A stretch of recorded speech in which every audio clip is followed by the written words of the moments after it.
Padre Pio de Pietrelcina é uma das figuras mais enigmáticas e inspiradoras da Igreja Católica, cuja vida foi marcada por inúmeros fenômenos místicos que desafiam a compreensão humana. Entre esses dons, a bilocação, a habilidade de estar presente em dois lugares ao mesmo tempo, é um dos mais fascinantes e bem documentados. Diversos relatos e testemunhos ao longo dos anos reforçam a crença de que Padre Pio utilizava esse dom para ajudar fiéis em situações de necessidade, trazendo consolo, cura e orientação espiritual. Neste texto, exploraremos alguns dos episódios mais notáveis que demonstram esse extraordinário fenômeno atribuído ao Santo Capuchinho. O fenômeno místico da bilocação foi relatado por vezes ao longo da história religiosa, mas nenhuma figura moderna está mais associada a esse dom do que Padre Pio. Desde jovem, ele era conhecido por sua profunda espiritualidade e experiências místicas, o que incluía visões de Jesus e Maria. No entanto, a capacidade de bilocação trouxe ampla atenção, não apenas entre seus seguidores devotos, mas também entre céticos e críticos. Os primeiros relatos de bilocação de Padre Pio surgiram quando ele ainda era um jovem frade capuchinho. Um testemunho famoso vem de 1905, quando estava ainda no noviciado. Durante esse período, foi relatado que ele apareceu para uma mulher moribunda em seu vilarejo natal, Pietrelcina, mesmo estando fisicamente a centenas de quilômetros de distância no mosteiro de Sant'Elia a Pianice. Segundo a mulher e seus familiares, Padre Pio lhes proporcionou conforto e administrou os sacramentos antes de ela falecer. A primeira se deu em 1905, quando ele sequer era padre. Estava ele no seminário, no sul da Itália, e de repente viu-se numa mansão em Udine, região norte do país. Diante dele, dois extremos da vida.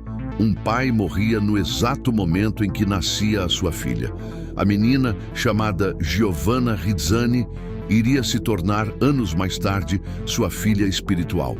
Nossa Senhora estava apresentando-lhe a menina, deixando-a aos seus cuidados. Era uma joia bruta que o santo haveria de lapidar. Um dos confrades do Padre Pio, o Padre Alberto d'Appolito, conta alguns detalhes interessantes dessa história, detalhes que não encontrei em nenhum outro lugar. Diz que o moribundo, pai da menina, era maçom, e que seus companheiros de maçonaria estavam na porta do seu quarto, de tocaia, assegurando que nenhum sacerdote católico entraria para submeter-lhe aos ritos fúnebres, conforme desejava sua esposa. Fato é que, de repente, sua mulher grávida viu do seu quarto um frade passando. Espantada, chamou um dos empregados e perguntou quem o havia deixado passar. O outro respondeu que não havia entrado frade nenhum. Pouco depois, por causa do susto, começaram as contrações do parto e a menina nasceu.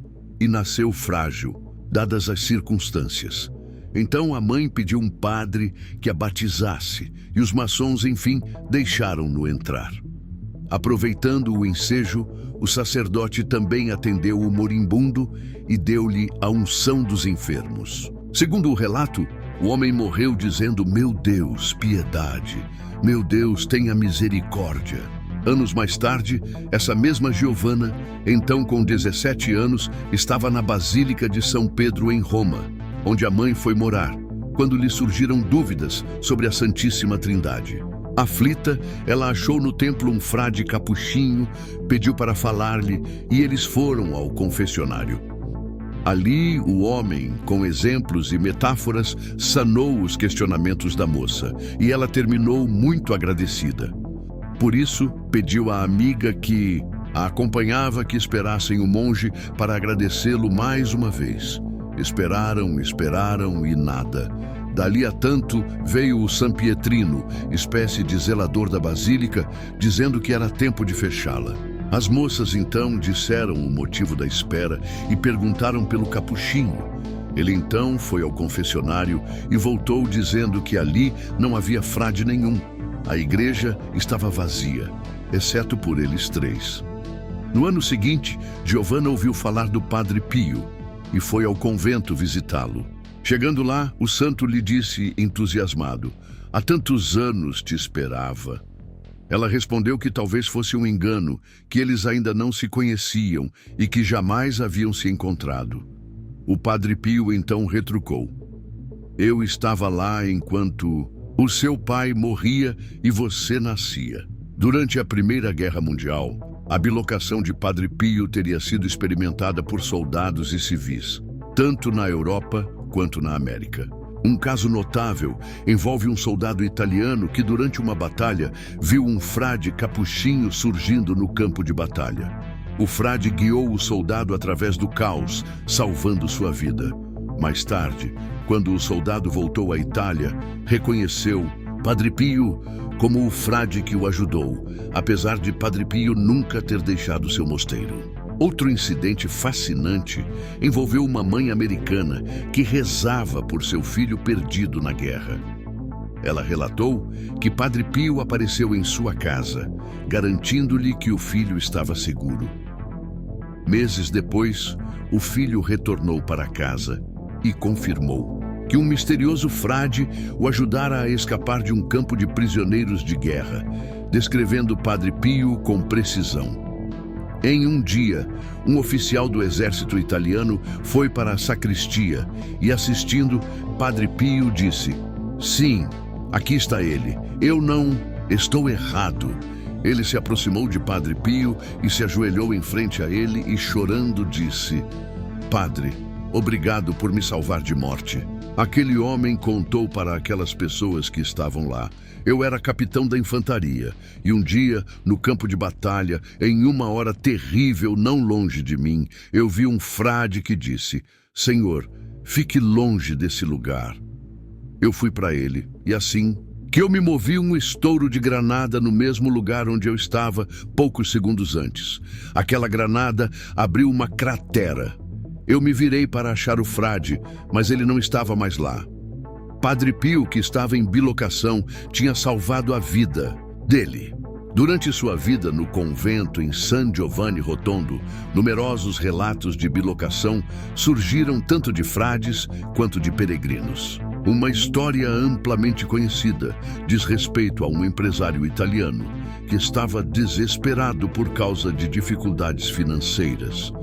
Ele relatou que, ao rezar pela intercessão de Padre Pio, este apareceu ao seu lado, lhe dando conselhos que, quando seguidos, salvaram seus negócios. Padre Pio, no entanto, nunca havia deixado o convento durante esse período. Padre Pio também teria usado sua habilidade de bilocação para intervir em situações de emergência e perigo extremo. Uma testemunha contou que, enquanto estava prestes a cometer suicídio, Padre Pio apareceu em seu quarto, impedindo-a de tirar a própria vida. Este evento salvador e milagroso foi acompanhado por várias cartas e testemunhos, corroborando a intervenção de Padre Pio em momentos críticos. O reconhecimento da Igreja Católica, ao investigar as alegações milagrosas de Padre Pio, tratou os relatos de bilocação com cautela, mas não os desconsiderou completamente. Várias investigações oficiais, incluindo entrevistas com as testemunhas e declarações juramentadas, foram realizadas ao longo dos anos. Apesar do ceticismo secular, para muitos fiéis, os milagres de Padre Pio, incluindo suas bilocações, são prova de sua santidade e proximidade com Deus. As bilocações de Padre Pio permanecem como testemunho de um dos dons espirituais mais enigmáticos e inspiradores que ele possuía. Esses relatos não apenas solidificam sua reputação como um santo de imensa fé e poder, mas também continuam a inspirar e fortalecer a fé de milhões ao redor do mundo. Embora algumas dessas histórias pareçam desafiadoras para a lógica moderna, elas fazem parte do legado místico de um homem cuja vida foi marcada por milagres e devoção inabalável. A bilocação pode ser definida como a presença simultânea de uma pessoa em dois lugares diferentes. Muitos santos da Igreja Católica tiveram o carisma da bilocação. Padre Pio teve este carisma. Na realidade, várias testemunhas oculares o viram em lugares diferentes em bilocação. Existem muitos casos. Um general italiano do exército, cujo nome era Cadorna, depois da derrota de Feltro de Caporetto, estava em tal condição de depressão que decidiu suicidar-se. Uma noite ele foi para o seu quarto e ordenou à empregada dele que não permitisse que ninguém entrasse. Ele pegou sua arma de uma gaveta e apontou-a para sua cabeça, mas de repente ele ouviu uma voz. "Oh, general, por que você quer fazer tal coisa estúpida?" A voz e a presença do monge deixaram o general mudo. Ele desejou saber como era possível que um monge tivesse entrado no quarto dele. Ele pediu explicações à empregada dele, mas ela respondeu que não tinha visto ninguém entrando no quarto dele. Alguns anos depois, soube-se de uma notícia em um jornal de um monge que fez milagres na área de Gargano. Ele foi secretamente lá, mas se surpreendeu quando o Padre Pio lhe falou: "Oi, general, você corre um grande risco esta noite, não o faça." Senhora Maria era a filha espiritual de Padre Pio. Ela disse: "Uma vez, durante a noite, eu estava rezando com meu irmão quando, de repente, ele se sentiu adormecido. Ele se levantou imediatamente por ter recebido um tapa. Ele percebeu que a mão que o bateu estava coberta com uma luva. Ele pensou que era Padre Pio e no dia seguinte perguntou para Padre Pio se ele tinha dado-lhe um tapa. Padre Pio respondeu: "Este é o jeito certo de se rezar?" Com um tapa, Padre Pio o levantou chamando sua atenção para a oração.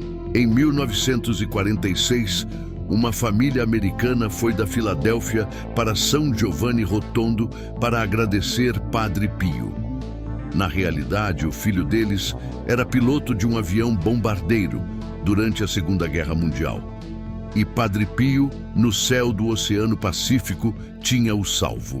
O avião estava voando perto da ilha para o aeroporto onde ia pousar depois de descarregar suas bombas. Mas o avião foi danificado por um avião de caça japonês. O avião, disse o filho, explodiu antes que a tripulação tivesse a chance de saltar com o paraquedas. Eu só tive sucesso saindo do avião. Eu não sei como eu fiz. Eu tentei abrir o paraquedas, mas eu não tive sucesso fazendo isto. Então, eu teria me esmagado no chão se eu não tivesse recebido a ajuda de um frade que me apareceu no ar. Ele tinha uma barba branca.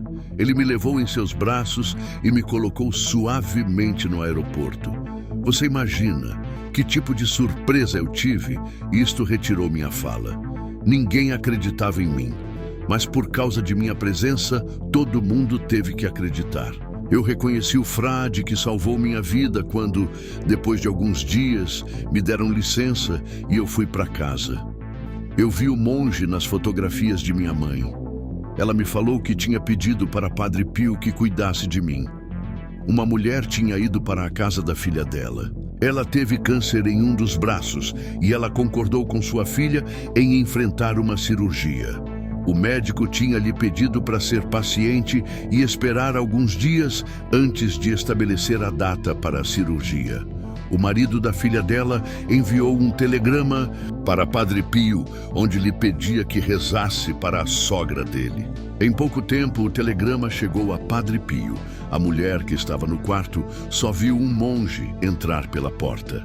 Ele disse: "Eu sou Padre Pio de Pietrelcina." Então ele lhe perguntou o que o médico tinha lhe contado, e ele lhe encorajou que confiasse em Nossa Senhora. Então ele fez o sinal da cruz no braço dela e despediu-se saindo do quarto. Naquele ponto, a mulher chamou o mordomo, a filha dela e o genro. Ela perguntou: "Por que você disse para Padre Pio entrar no quarto sem me informar?" Mas eles responderam que não tinham visto Padre Pio. Além disso, eles não tinham aberto a porta a qualquer pessoa. No dia seguinte, quando o médico fez sua análise médica para a preparação da cirurgia, ele não achou nenhum câncer. Até mesmo São Luís Orione falou sobre a bilocação de Padre Pio. Ele disse: "Eu estava na igreja de São Pedro em Roma para assistir à celebração da beatificação de Santa Teresa. Também estava Padre Pio. Apesar dele estar ao mesmo tempo no convento dele, eu o vi, ele estava sorrindo e estava vindo para mim pela multidão, mas quando eu estava perto, ele desapareceu." Mãe Esperança, que fundou a Ordem das Criadas do Beverger d'Or, Amor Misericordioso, disse ter visto Padre Pio durante um ano, diariamente em Roma. Nós sabíamos que Padre Pio nunca tinha ido para Roma, senão uma vez para levar a irmã dele, que tinha decidido entrar no convento em 1917. Ele tinha estado lá em bilocação. O padre Tarcísio Zulo declara ter visto 2 vezes o Padre Pio em bilocação, enquanto pregava em Pozzuoli, em 1954, e estando na Palestina em 1956. O próprio Padre Pio confirmou ambas viagens. Em 1951, Padre Pio celebrou a Santa Missa em um convento de freiras na Tchecoslováquia. Depois que a missa terminou, as freiras foram para a sacristia para oferecer a Padre Pio um café para lhe agradecer a visita inesperada, mas elas não acharam o padre na sacristia. Assim, as freiras perceberam que Padre Pio tinha estado lá em bilocação. Em 1956, Padre Pio ajudou o cardeal da Hungria, que estava na prisão em Budapeste durante a Santa Missa. Alguém teve notícias daquele fato e pediu a Padre Pio diretamente: "Padre Pio, você serviu na missa ao cardeal de Hungria, assim você falou com ele. Você esteve na prisão com ele e você o viu." Padre Pio respondeu: "Claro que eu estive falando com ele, eu também o vi." As histórias de bilocação de Padre Pio permanecem como um testemunho poderoso de sua profunda conexão espiritual e de sua missão de servir a humanidade em sua jornada de fé. Para os devotos, tais relatos são mais do que meros acontecimentos extraordinários. São sinais concretos da presença divina operando por meio de Padre Pio. Seja no campo de batalha, em prisões distantes ou ao lado de fiéis necessitados, ele continua sendo um farol de esperança e inspiração. Através dessas narrativas, sua influência transcende o tempo e o espaço, reafirmando sua santidade e a força do amor e da fé em Deus.